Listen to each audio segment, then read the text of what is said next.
My marriage to Jax was arranged when we were kids. I loved him, but he didn't love me. He had his unforgettable first love. Then, during one of his ruts, he pushed me down. I got pregnant. The doctor said an abortion would be too risky for me, and as time went on, I grew attached to the baby inside me. I was afraid he'd find out, so I skipped town while I was pregnant. Eventually, he found me. He stared at my swollen belly, his eyes filled with rage.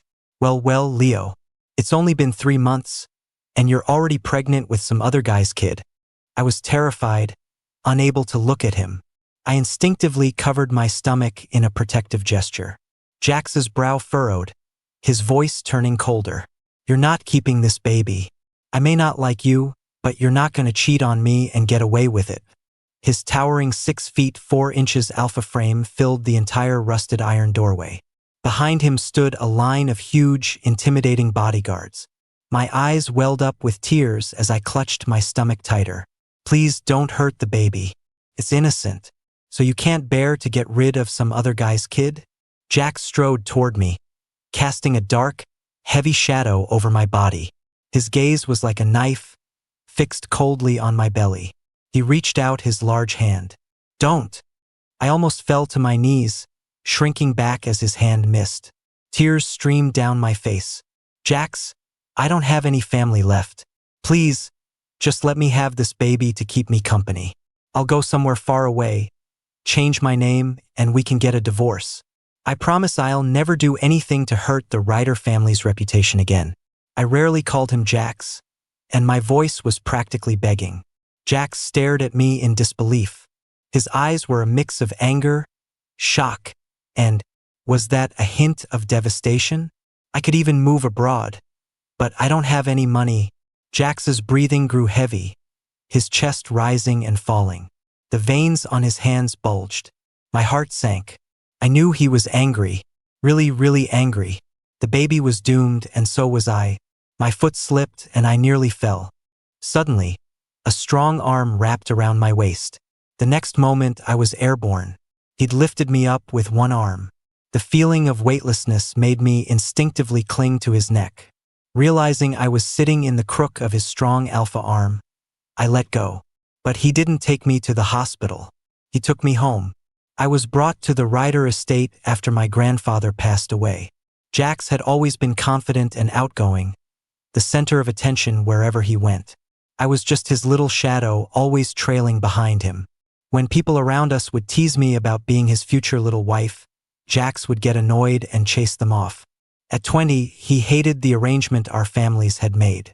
Besides, he always hung out with other alphas and had no interest in playing with a petite omega like me. Stop following me around. I can't stand delicate omegas. I'm not going to marry you. You're just a parasite living off my family. I was 2 years younger than him, and his words made me cry. I won't marry you, I hiccuped. Can I just hang out with you? Please don't make me leave. I just thought that if I could get along with him, I'd be allowed to stay. Hang out? You're so childish. I stopped watching SpongeBob years ago. What do you like to watch, then? I can learn, I said, sniffling. Jax tossed a tissue at me, his face full of disgust. Stop crying. You're a big kid now. Wipe your nose. It's about to drip into your mouth. I obediently wiped my face clean, and only then did Jax let me watch him play video games. I sat beside him, watching in awe. I didn't understand any of it, but I thought he was amazing. Wow, you're so good, big brother. You got another one. Jax snorted proudly. That's nothing. Sometimes, when he got tired of me watching, he'd curse under his breath and shove the controller into my hands. Even though I didn't really want to play, I had said I would learn, and I meant it. Here you play like this. Ah, you're so clumsy. You just lost all the points I worked so hard to earn. Can I buy another sapphire item? I asked quietly. Fine. Go ahead and buy your useless junk. It looks pretty, but it's worthless. Even though he wasn't affectionate, he never let anyone else bully me. Wasn't that a form of protection in its own way? A secret happiness bloomed in my heart. Did that mean I was special to him? But then one day, I overheard him talking to Julian. Jax, you don't actually like Leo, do you? Are you really protecting him? Jax, holding a pool cue, let out a sneer. as if. He leaned over the table and with a gentle push, the cue ball glided forward, precisely hitting the red target ball. In the Ryder family, even if we raise a dog, only its master gets to discipline it. The same goes for people. Julian was his unforgettable first love. The whole school whispered that they were perfect for each other. But because of our arranged marriage, Jax couldn't confess his feelings to him. In Jax's room hung a famous painting that Julian had given him for his birthday. The gift I gave him, however, Jax had smashed. It was just something I'd made by hand. Something that took me 3 days but wasn't worth much. He must have despised it. I remember the disgusted look on Jax's face when he received it. You stayed up all night with the lights on to make this piece of junk? It's hideous. Fine, I'll reluctantly accept it. I couldn't play pool, but Julian could. I was from a bankrupt family, a charity case. Julian was his social equal. I was an omega. Julian was a beta. Jax didn't like soft, delicate omegas. He and Julian were the ones who were meant to be. After that, rumors started spreading around school that Jax couldn't stand me. I took the hint and started keeping my distance from him. I put away the feelings I shouldn't have had. I threw myself into my studies, determined to win the top scholarship, and found a part-time job. At the same time, the people who used to bully me started showing their true colors again. They cornered me on my way to work. Well, Leo, what's this? Working a part-time job like one of those scholarship kids? Haha, what do you want? I asked, my hands clenching nervously. The leader of the group looked me over and his eyes narrowed. You know, Leo, you're not bad looking. A lot of omegas find an alpha to get them through their first-year heat cycles. How about this? You stick with me, and I'll make sure no one bullies you again. He was smiling lecherously. My eyes widened in horror, and I kept backing away. I'll report you to the Omega Protection Association. Alpha pheromones are recorded in a DNA database. He knew he couldn't easily mark me, but he was furious at being rejected. Playing hard to get. Huh? There are no cameras here. Get him. They kicked me hard a few times. Just as I was about to lose hope, Jax appeared. All of you, back the hell off. Who do you think you are? Jax, Mr. Ryder. The powerful, terrifying pheromones of an S-class alpha nearly buckled their knees. Jax clenched his fist, grabbed the leader by the collar, and landed a solid punch. He didn't spare the others either. I just lay on the ground, groaning and crying in pain. He made a call to have some people come deal with them. Then he carried me to the town car. That was the first time he'd ever held me. Once we were in the car, I awkwardly pulled away from him. I scraped a cut on my back and hissed in pain. Jax's lips tightened, his jaw tense. What are you running for? If I wasn't worried about Grandpa nagging me, who'd want to carry you? I know, I mumbled quietly. I'm sorry to trouble you. You can just drop me off at the boba shop. You're in this state and you still want boba. Fine, I'll order you some. No, I work there. Jax raised an eyebrow. Can't the Ryders afford to keep you? You have to get a job? I pursed my lips and said nothing. There was no way Jax was taking me there. The car was headed in the opposite direction of the shop. Then could you stop at a pharmacy up ahead? I'll buy some medicine to treat my wounds before I go back. I don't want Grandpa Ryder to find out. You're so considerate. No wonder Grandpa likes you, Jax said sarcastically. But he still went to the pharmacy and bought a big bag of medical supplies along with a new set of clothes. He tossed them at me, annoyed. Hey, can't you use the Ryder name to protect yourself? Don't you think the family sends a driver for you every day for a reason? Can't you figure that out? Idiot. Jax had always hated me, so I never dared to associate myself with his family. I was stunned for a moment. Jax clicked his tongue. God, you're so dumb. He opened the medical supplies. Jax used to get into a lot of fights in high school, so he was a pro at patching people up. After applying ointment to my arms and face, he asked gruffly, "Where else?" "My back." "Turn around." I turned and was about to lift my shirt, but I paused. Maybe I should do it myself? Can you even see back there? I had been curled up, covering my head, while they kicked me. My back was covered in footprints. As he lifted my shirt higher and higher, Jax's eyes narrowed. Damn it! He picked up his phone and commanded, beat them harder for me. I could hear their pained grunts and cries through the phone. Jax lowered the privacy partition. Just take the t-shirt all the way off. Jax's touch was surprisingly gentle as he applied the medicine. I bit my lips slightly, my hands gripping the hem of my pants. Suddenly, I felt a cool sensation on my neck as he ripped off my scent patch. My eyes widened. My fragile and private scent gland was exposed.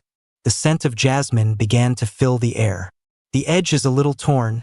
Jax's voice became very soft, unlike his usual gruffness. It was almost gentle. It's okay, just bear with it. The cotton swab dabbed lightly around the edge of the gland. It didn't hurt at all. It was tingly and numb. The gland was so sensitive that a shiver ran through my whole body. Jax looked up. Did I hurt you? I shook my head, a blush creeping up my ears. I had feelings for Jax, and in this small, private space, his act of tending to my wounds felt strangely intimate.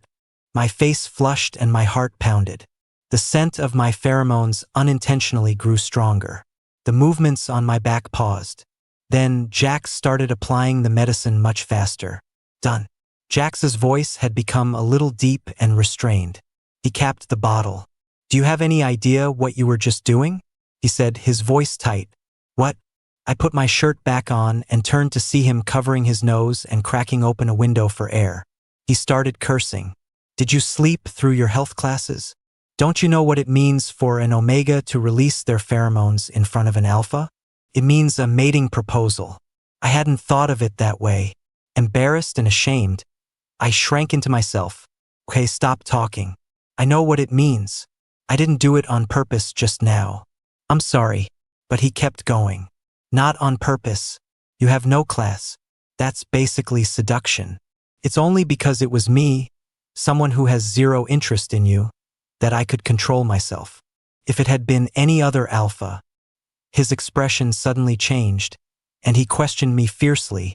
If it had been any other alpha, my chin trembled. There hasn't been. But you ripped off my scent patch without asking. Isn't that classless, too? Jax clearly hadn't expected me, the usually meek one, to talk back. He was speechless for a moment, then let out a short, wry laugh. He comfortably rested his head on my thigh and sighed. That bastard's bones are tough. My hand is all scraped up. I froze, staring at the large head on my lap. I'll put some medicine on it for you. Jax's lips curved into a roguish grin. You're not totally useless. He called out, Williams will head back after this. Just drive around for a bit. Jax's hand was so large and hot, with a thin layer of rough calluses and prominent blue veins on the back. I carefully lifted one of his hands. He glanced at me from under his lashes, then closed his eyes again without a word. I dipped a cotton swab in medicine. I gently and carefully treated and bandaged his hand. Done. Jax opened his eyes, frowned, and scoffed. It's just a few scrapes. You wrapped it up like it's a broken bone. With that, he started unraveling the bandage. Do it again. So I took his hand once more and applied the medicine. But his hand felt even hotter than before.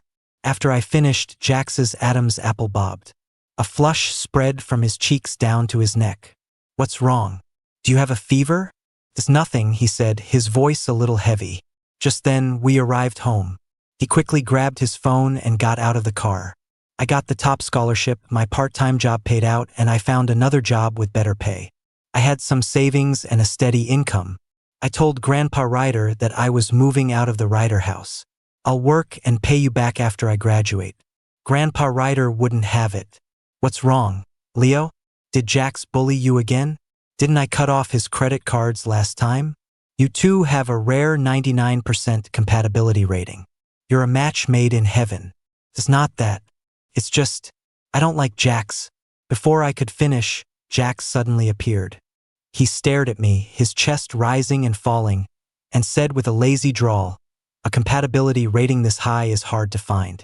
We have to get married eventually, so what's the difference who it is? Might as well be you. Grandpa Ryder spoke with authority. Leo, the cost of living with the Ryders is not something you can easily repay. You should know that even a single chef in our household is hired at great expense. One dish they make costs more than you'd earn in a year at your part-time job. Not to mention, we paid for your grandfather's medical bills before he passed. After we got married, I was busy with my studies. Jax joined the family company and was swamped with work, almost never home. Before, he would at least taunt me, calling me stupid or clumsy. There was noise and bickering. But after the wedding, whenever we saw each other, it was just silent, cold expressions. He never held me, let alone touched me. There were a few times he'd hold me for show in front of his grandfather, like he was checking off a box, and even then, I felt a secret happiness. Jax dropped me onto the sofa. He raised his eyebrows, looking down at me from his superior height. Don't even think about divorcing me. Leo, you need to remember your place. You've been depending on the Ryder family for so long. I'm the only one who gets to dump you. You don't get to leave. So, he felt like he was losing face because I was the one who brought up divorce?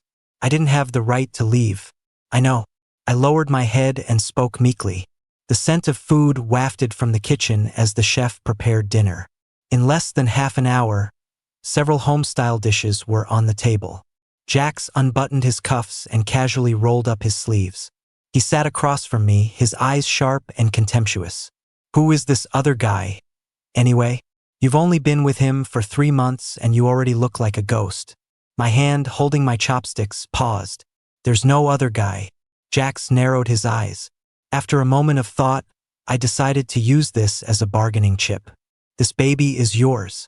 Jax, once this baby is born, will my debt to the Ryder family be cleared? Can you let me go then? Please? Jax let out a cold laugh, as if he found it utterly ridiculous. Leo, don't think everyone is as stupid as you are. You don't even have my temporary mark on you. Only a ghost would believe this baby is mine. I pouted. He didn't remember anything about his rut, even though the probability was low, 1 in 10,000. What baby? Are you two fighting again? Grandpa, what are you doing here? Grandpa Ryder was shocked when he saw my stomach. Leo, you're pregnant? Then he turned to Jax. Jax, what did you mean by that just now? A flash of panic crossed Jax's face. Then he scowled in frustration. The baby's mine. I was just angry and talking nonsense. Grandpa Ryder was overjoyed. Excellent. It's been 3 years. I'm finally going to have a great grandchild. Then he scolded Jax. You're an alpha. Can't you be a little more considerate of Leo? You're going to be a father now, so you better get that temper under control. With your compatibility rating, the baby is sure to be an S-class alpha. Carson, prepare a banquet. I want to announce this to the whole city. Wait, Grandpa. Jax glanced at me and said, let's wait until the baby is born. We don't know for sure if it's S-class yet. Let's not make a big deal out of it, just in case it's a false alarm. Who has more experience, you or me? It's definitely S-class. Grandpa gave me a black card, then turned to give orders. Get Dr. Evans over to the house, hire a new batch of maids, and arrange for a nutritionist to take care of Leo. After arranging everything, he asked me with concern, Leo, is your room upstairs comfortable? It's a long way to walk up and down. How about you move downstairs? I nodded meekly. I can stay anywhere. After Grandpa Ryder left, Jax's assistant came over and handed him his phone, saying Julian was calling. Jax glanced at me, went to the window to take the call, said a few words, and then rushed out. That evening, I saw Julian's post on his social feed. He was at an art exhibition with Jax. The two of them stood together, their expressions focused, bathed in the warm, yellow light, which made the scene look rather intimate. An old classmate commented, who says alphas and omegas are the only ones made for each other. When an alpha loves a beta who has no pheromones or compatibility rating, that's true love. Julian even liked the comment. Right after, he sent me a taunting message. Leo, if it weren't for the fact that Jax and I don't have a compatibility rating, we would be the perfect, socially matched couple in New York. I heard you're pregnant and Grandpa Ryder is planning a banquet. But are you sure that baby is really Jax's? Once the baby is born and the DNA is tested, everything will be clear. I gripped my phone tightly, taking several deep breaths to stop myself from responding to the malice. The new maids started moving my things from upstairs. They didn't know Jax, and I slept in separate rooms. I stayed in the room next to his. Ma'am, your bedroom with the young master. Why aren't any of your things in here? This looks like it's yours, right? A maid was holding the crystal star projector I had given Jax. I took it, surprised. Wasn't this thing smashed? Jax said he'd thrown it away. When did he glue it back together? It was crooked and lopsided. Where did you find this? In the young master's closet. That night, Jax came back carrying a painting. I have no artistic sense. I don't understand paintings. In the 3 years we'd been married, whenever Julian called, Jax would go out with him to art galleries. I turned away from the window and went to take a shower. Jax framed the painting and hung it in his room. As I showered, I inexplicably felt like crying. I touched my slightly rounded belly. This wave of baseless sadness became overwhelming. I was lost in my emotions, tears streaming down my face, and didn't even hear Jax knocking. Not until he frantically opened the bathroom door. What's wrong with you? He froze for a second, then quickly looked away. Thank goodness the shower was running, and the steam hid the fact that I was crying. But I could smell the worried pheromones he was releasing, and it strangely calmed me. That's when I remembered what Dr. Evans had said. Omegas are more sensitive during pregnancy. Their emotions fluctuate, they become more possessive, and they tend to rely on their alpha. They need the alpha to release soothing pheromones. The baby also needs its father's pheromones to feel secure. Without them in the first few months, fetal nutrient absorption has been a bit slow, which isn't good for development. I got myself together and came out in my bathrobe, my hair still wet. I sneezed. Jax picked up a hairdryer and started drying my hair. What took you so long? I thought you'd fainted in there. The shower was too loud. I didn't hear you calling. Did you need something? Julian heard I found you. He said his birthday party is the day after tomorrow and he wants you to come, too. I don't want to go. And Jax, can you please not see him anymore? I froze after I said it. I don't know why the words just came out. Jax was stunned, too. Why? I couldn't explain it. I just don't want you to go. Jax turned off the hairdryer and stared at me as I sat on the bed. You have to give me a reason. In the past, I would have just felt sorry for myself, thinking I had no right to ask.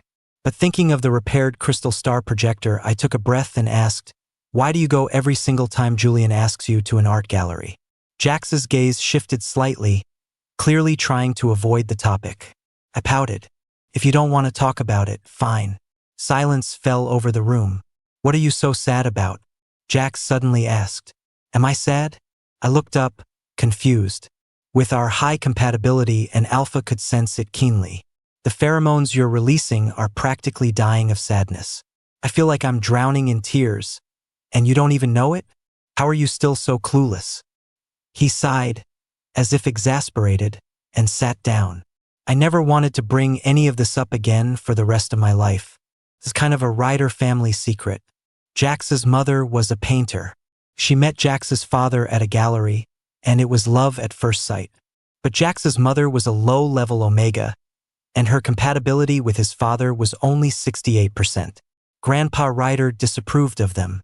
It was only because Jax was born an S-class alpha that he was accepted back into the family. One day, a car accident killed both of Jax's parents. But Grandpa Ryder never came to respect Jax's mother. He forbade anyone from mentioning her or anything related to her.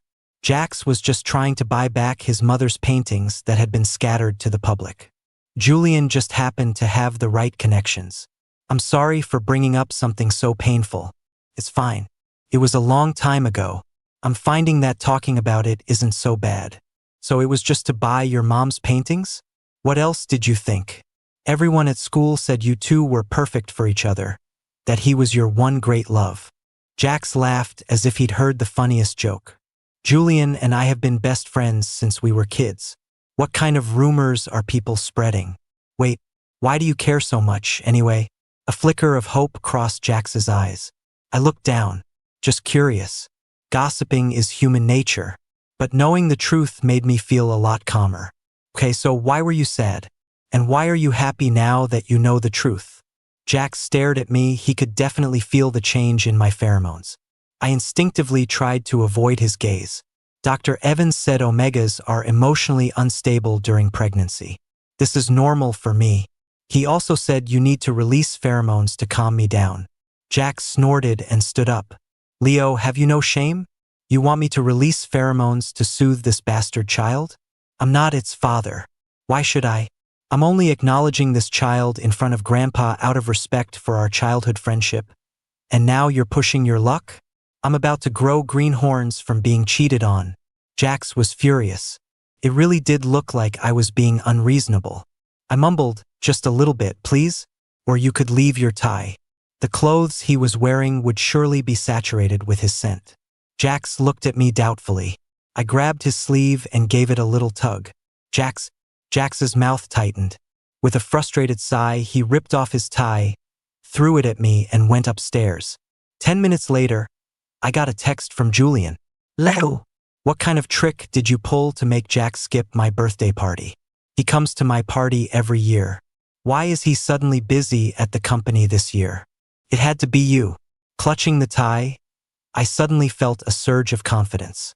I shot back a message, full of righteous anger. Jax is a married man. What right do you have to provoke me? Are you trying to be the other man? You have a crush on Jax. But do you dare admit it? No, you don't, because Jax sees you as a brother. No matter what, I'm his legally wedded husband. Julian was furious, but he had nothing to say to that. I let out a breath, feeling much better. Holding the tie, I slept soundly until morning. Grandpa Ryder's banquet to celebrate his future great-grandchild went on as planned. Nearly everyone from high society was there to congratulate the Ryder family. Naturally, Julian came too. I was sitting on the sofa when he walked over with a glass of wine and sneered in a low voice, "Enjoy it while it lasts." Leo. I didn't understand what he meant and narrowed my eyes in confusion. A little while later, a strange man suddenly appeared in the banquet hall. He started shouting that he was the baby's father. This is a piece of Leo's underwear from when we were together. It still has his scent on it. He was holding a pair of my shorts. My eyes widened. They were indeed my shorts. But I had lost them months ago. The man continued to shout, "If you don't believe me, you can have a doctor test it." Besides, Leo's scent gland doesn't even have Mr. Ryder's mark. Leo, you heartless bastard. You can't just get pregnant with my child for a life of luxury, then kick me to the curb and remove my mark. Do you think everyone is an idiot? My breathing grew heavy, and I clenched my fists. I shot a cold glance at Julian. So this was his plan? Crude. Vicious. A murmur went through the banquet hall. Grandpa, he's lying. I don't even know him. Grandpa Ryder's face was grim. There was an internationally renowned doctor at the party. He had the doctor take me to a private room to check my scent gland, while another doctor examined the shorts. It was over. I gasped and looked desperately at Jax. Jax turned his head slightly, avoiding my gaze. His jaw was tight, his expression distant. My heart sank. When the doctor came out, he just shook his head at Grandpa Ryder. Grandpa Ryder was furious. He slammed his cane on the floor. Before dismissing the guests, he ordered Carson, "Have both of them taken to the Federation Guard for execution." The man gave a theatrical, cold smile. "This is your karma, Leo. This is what you get for abandoning me. I have no regrets dying with you." What kind of deal did he make with Julian to be willing to offend the Ryders? His willingness to die made his story seem all the more credible. No, he's lying. I really don't know him. The baby is Jax's. I got pregnant during his rut, but no one believed me. I was being forcibly dragged away to the Federation Guard. Jax. I shook my head desperately, my eyes filling with tears. Jax remained silent. Just as I was about to be dragged out the door, Jax suddenly said, "Stop." He released a wave of his powerful, commanding pheromones.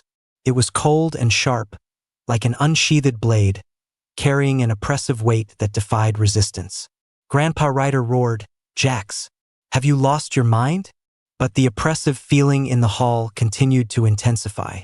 The bodyguards holding me could barely stand, their knuckles loosening involuntarily. I easily broke free from their grasp. "Jax!" I ran to him, buried my face in his chest, and wrapped my arms tightly around his waist. Jax, the baby is yours. Wait until he's born and we get a DNA test, then you'll know. You have to believe me. I don't know. I don't know why you don't remember anything about your rut. I broke down, crying with frustration and helplessness as I looked up at him.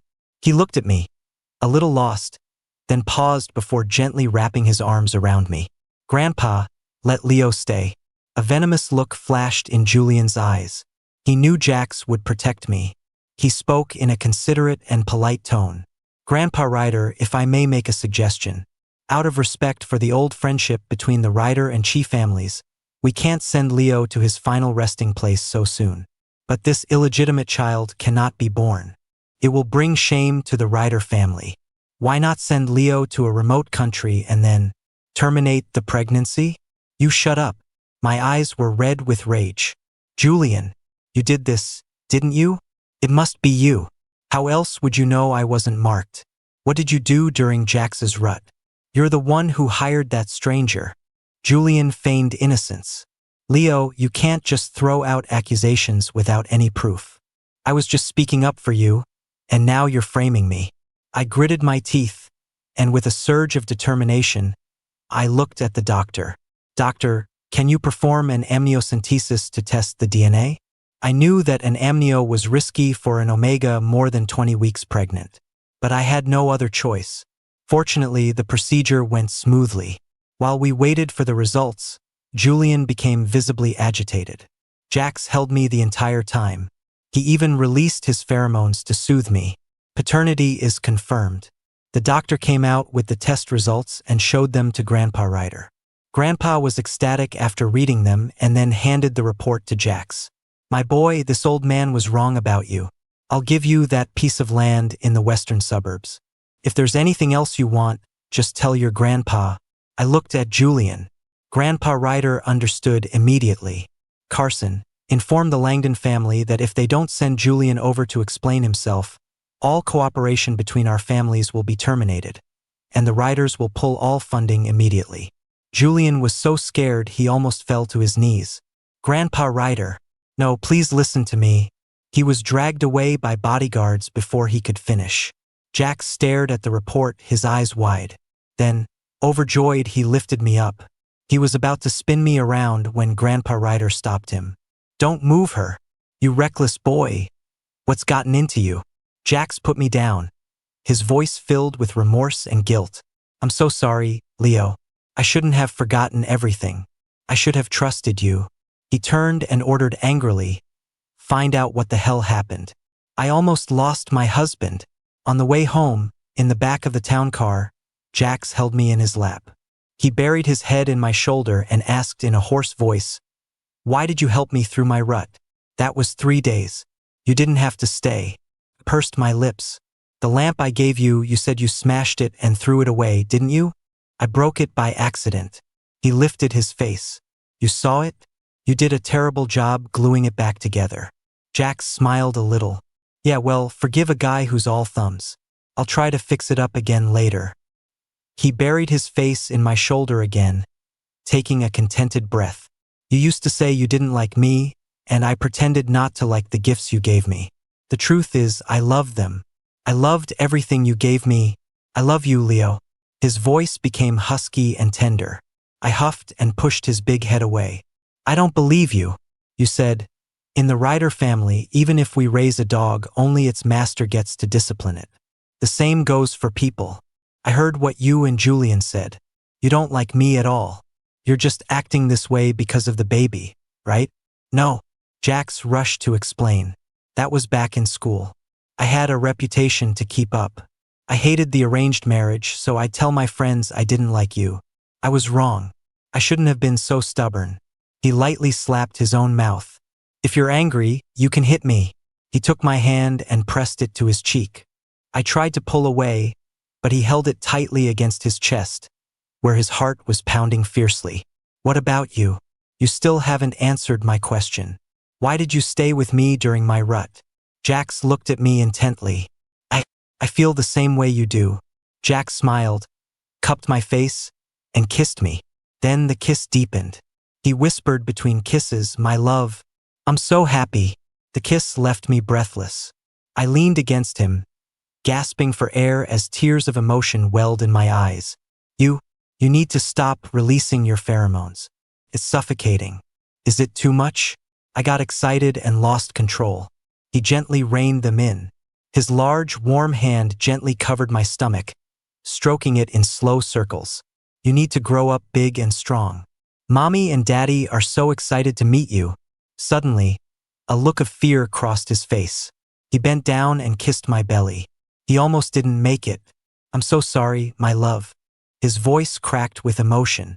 After that, he made a habit of kissing my belly and talking to our little baby every day. Under the Federation guard's harsh interrogation, Julian confessed everything. During an alpha's rut, they have an intense desire to mark someone, but he and Jax had no compatibility. He couldn't have relieved Jax's rut. So, he put a drug in Jax's drink that would prevent him from marking anyone. By accident, I was the one who ended up with Jax. Harboring resentment, Julian spent a fortune on an illegal drug, a rut disorientation agent. An alpha's consciousness is already hazy during a rut, and this drug would make them forget most of what happened. The rumors at school about Jax hating me were also started by Julian, who paid people to spread them. On the Ryder family's orders, the Federation guard executed Julian. You can't. I took a step back and pulled my shirt down, covering the trail of hickeys he'd left on my stomach over the past few days. Not during pregnancy. I pouted shyly. Dr. Evans said, it's fine. Months 4 to 6 are okay. The alpha drew out his words. My love, I haven't even marked you yet. Have I? I'll be very gentle, trust me. The alpha wrapped his arms around me, whispering in my ear. You have no idea how much it drives me crazy. You walking around smelling so good every day. Actually, I couldn't resist you back in college when I was patching you up. I was surprised. But you said back then you had absolutely no interest in me. Well, you acted like you hated me back then, too. You wouldn't even let me hold you. That's because you acted like you hated me first. I was wrong. I shouldn't have been so stubborn at the beginning. My love, I really, really love you. The sweet scent of his pheromones was intoxicating, and I gradually let my guard down. Our son is in preschool now. He looks like a miniature version of Jax. He even walks around talking a big game, playing rough with the other kids. Whenever he does, Jax disciplines him. You little brat, how old are you? Stop learning bad habits. What? Mommy, Jax doesn't hit him hard. It's all bark and no bite. He runs into my arms, looking for comfort. Let me see where Daddy got you. My butt, he'd whimper. I gently rub it for him. It's okay. From now on, just learn from Mommy. A moment later, Jax's phone would buzz with a message from my phone. It would be our son's soft, sweet voice. Jax, can you buy me 10 lollipops on your way home from work? Eat my foot. Your teeth are already rotting. Give the phone to your mom. Our little boy would then hand the phone back to me with a pout. I'd smile and stroke his head. You really can't have any more, sweetie. You have to listen to the dentist. Mommy will make you some corn later. It's just as sweet and yummy. Yay, corn. I love corn, he'd say, happily going back to his blocks. Hello, Jax. Honey, do you want me to get you anything?